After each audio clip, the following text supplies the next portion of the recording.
ගෞරවයෙන් එතුමියට ආරාධනා කරනවා වචන ස්වල්පයක් මේ උත්සවය ගැන අබ්දුල් හසන්තගේ මේ නිර්මාණය මම තාමත් මගේ කියලා සරකන්නේ අද ලංකාවේ මන්ද ප්‍රණයක් එහෙම ලක්තියන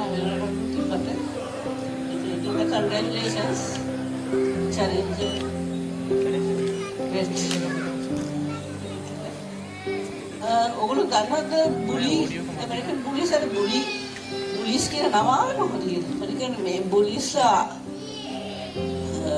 के ओरिजिन එක ඇමරිකන් පිට්බුල් කියලා බ්‍රීඩ් එකක් හිටියා. තාමත් ඉන්නවා. ඒගොල්ලන්ට හරිම සැරයි. කියන්නේ ඒගොල්ලන්ගේ මේ බයිට් එක හරිම ස්ට්‍රෝං. ඒකින්ද සමහරක් රටවල් වලින් ඒගොල්ලන් හදන එක බෑන් කරලා තිබ්බා. ඊට පස්සේ තමයි ඒගොල්ලන්ගේ ඒ ස්වරූපය එහෙම තියාගෙන ඒගොල්ලන්ගේ ගතිගුණ වෙනස් කරන් තමයි ඇමරිකන් බුල්ඩොග් සත්‍යක ක්‍රොස් කරලා අද 1980 විතර පටන් ගත්ත ප්‍රොජෙක්ට් එක 2004 තමයි මම දැන් ඇමරිකන් කෙනල් ඇසෝසියේෂන් එකෙන් මේගොල්ලෝ රෙජිස්ටර් කරුවේ ඇමරිකන් පොලිස්. ඉතින් ඒකින්ද මේගොල්ලෝ මේ බය මූණ තිබ්බට හරිම ඇතුලෙන් හරිම මේගොල්ලෝ සුබුදුයි. ඒගොල්ලන්ව ට්‍රේන් කරන්න හරි ලේසි. දැන් අර ස්පීඩ් බුල් කේමේව ගතිපුත් නෑ දැන්.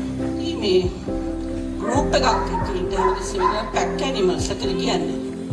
ඒ පැක් ඇනිමල්ස්. එතකොට ඒගොල්ලන් හැමතිස්සෙම කට්ටියක් එක්ක ඉන්නේ.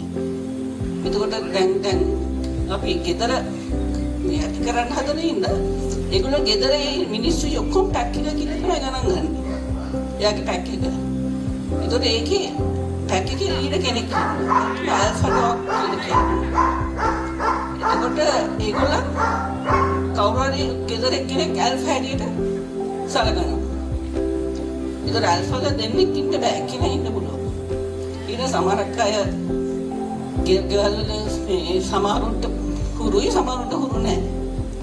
ඉතින් ඒක පොඩ්ඩක් මතක තියාගන්න ඕනේ. මොකද මේ ඕනම ආපු කරනකොට හරි සමහරු රට යනකොට බලලා වෙන තැනක තියෙන යන ඒවා උනහම fully confused.